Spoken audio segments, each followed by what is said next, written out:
Hi guys, so today I'm working on this Bentley, it's a flying spur. I've done the same job for a Continental. The flying spur is obviously a little bit different, it's got a sunroof and it's here for the standard headlining problem. The headlining set to sag. Now this is not as bad as some that I've had where all the headlining is hanging down and interfering with the driver's head.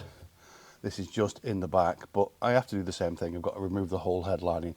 Now unlike the Continental GT, which has got a one-piece headliner, this is two, so it's got a split behind this here, which runs all the way along, so it's easily removable from the car. So the first job is to remove the sun visors, grab handles, the bits in the centre, the grab handles in the back, and then I can start to remove the pieces around the sunroof. So I will get on with removing all these now.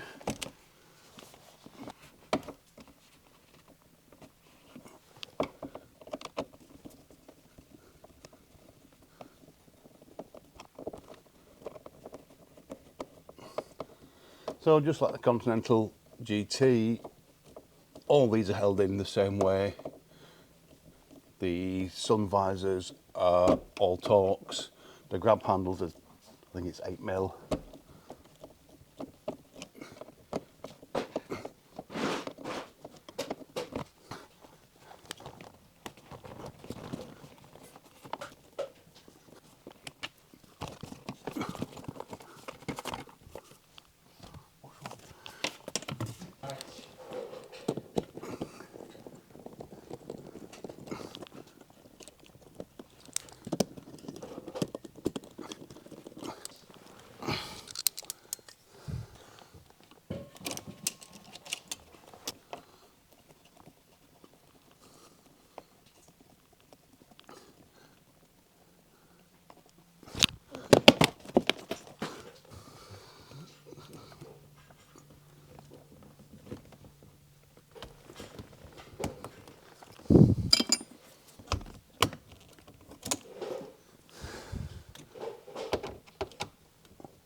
So that's probably one of the trickiest things to do, is to actually get to all these plugs to remove this.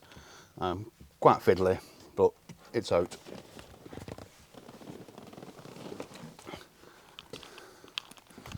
So I'll move to this side, do the same, get rid of the sun visors, grab handles, remove the A-pillar trim, and then once I've done that, I'll move into the back, do the same. So in the back there is just two grab handles, the centre light cluster, and the C pillar trims. The B pillar trims don't have to be removed on this, I don't think. There's another couple of screws here that hold the headliner in at the front, just where the sunroof is, and then where this trim part is, there's a couple of very small Phillips head screws that are just here. So one here, and then another one just here, and there's the same in the back once I remove the centre part that covers the gap in the headliner. So now it's just the same with this side.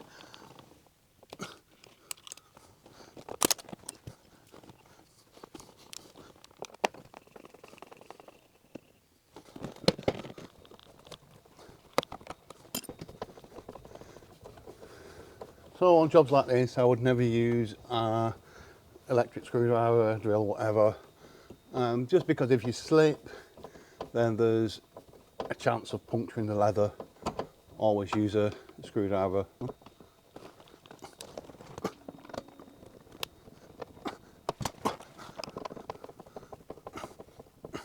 So it may look like this section here at the front is removable from here, but it's not. Well, it is, but only when it's on the bench, because the fixings are actually behind here for this part.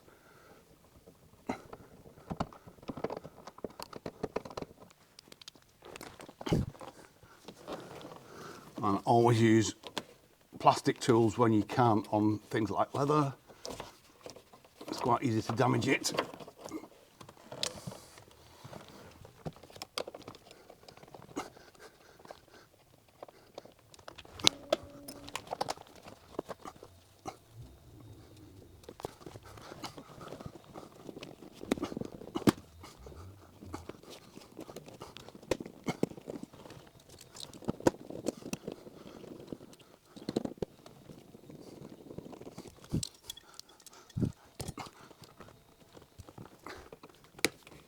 So I'm just going to loosen them two off. I'm not going to take them out yet. So now that I've done all the bits in the front, I'm going to move into the back, remove all the bits in the back that hold the this centre section in, and then once I've got rid of the centre section here, I can get to the two screws that are holding this trim in. So this trim is just, once it's free, it's just pushed on, and it's only the 4 screws that hold it in place. So yeah, into the back now.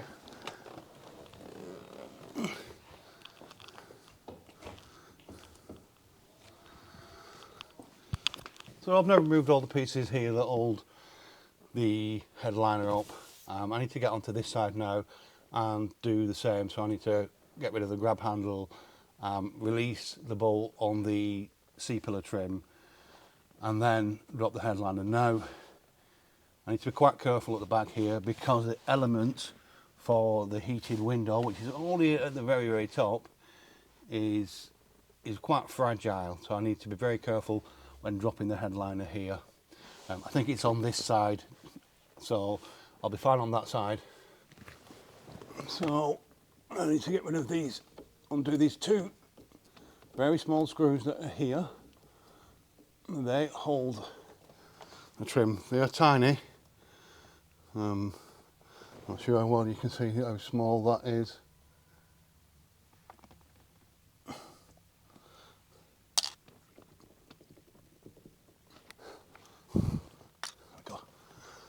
Now this just pulls off, just like that. Same on this side.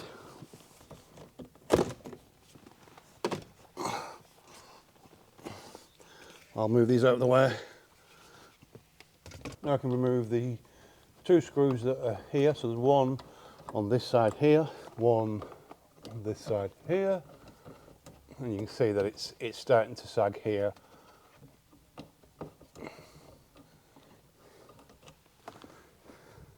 Same here. So the ones at the back are slightly different to the ones in the front. Oh.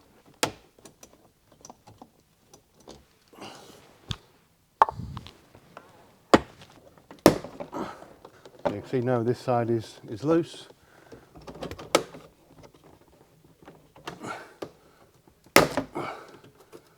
I won't go any further with that at the minute.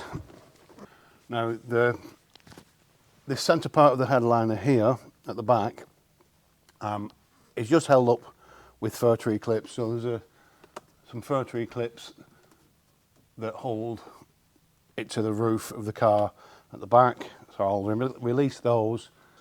So what I'm going to do, I'm going to take down the driver's side part of the headliner first, because it's obviously in 2 halves, and the driver's side overlaps the passenger side one, just at this part here where the sunroof is. So I'll get into the back, I'll start to release all the fir tree clips in the back, and these last few clips that hold the headliner around the sunroof aperture, and then that should just fall out, and I should just be able to slide it straight out the back.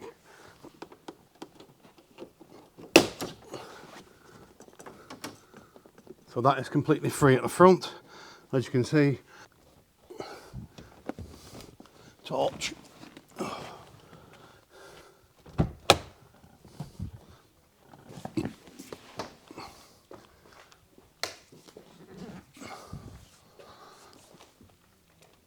Ow!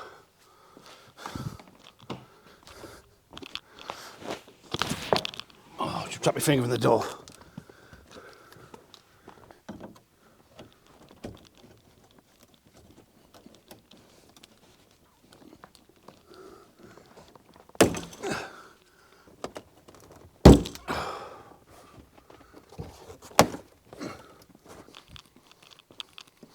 So I'm just going to have to move you out of the way, just so I can get into this corner here.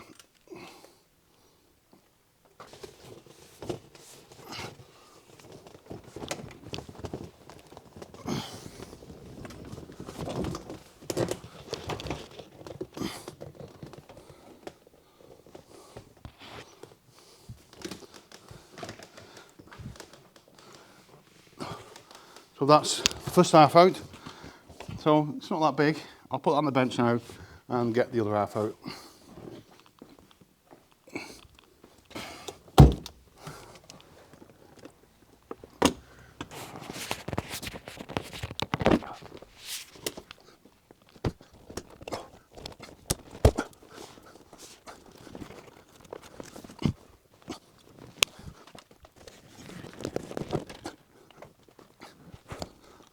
That's the second half. So the headline is now out of the car and on the bench. What I need to do next is to remove the front part here. I'm not sure how well you can see it. So this front section here, I need to remove this. Then I can peel the headliner back, get rid of all the old foam, apply a new lot of foam, and then re-glue the headliner back in place and fit it into the car. Now, there are a few little things that need repairing at the same time. So these plastics here, over time they just come away. So I need to re-glue these into place. And I think that's it with this. There's not many other things that need doing. So everything else seems to be okay. The other one is exactly the same. This is come away, and I think this part here on the other side is in a worse condition. That's come away a bit more. So I'll just use some hot glue for this, because this is how they're actually glued in the first place. They're just glued in with hot glue, and this here is just for strength. It's nothing else. It just makes this part here, which is relatively weak because it's a very small area, so that just strengthens that bit, and this bit at the back holds the fixings that attach it to the roof of the car at the rear. So that actually needs to be fixed in place. But other than that, it's not in that bad condition. So I'll get on with that. I'm not going to film that because it's exactly the same as in the Continental GT, which I've got a video out on that anyway. So I'll leave a link in the description to that one. You can watch that if you want to. Same principle, nothing different about it. And yeah, then I'll fit it back in the car, which is obviously a reverse of removing it. So I'm not going to film that either. So if you found that useful, then give it the old thumbs up, and I hope to see you again. Thanks for watching. Bye.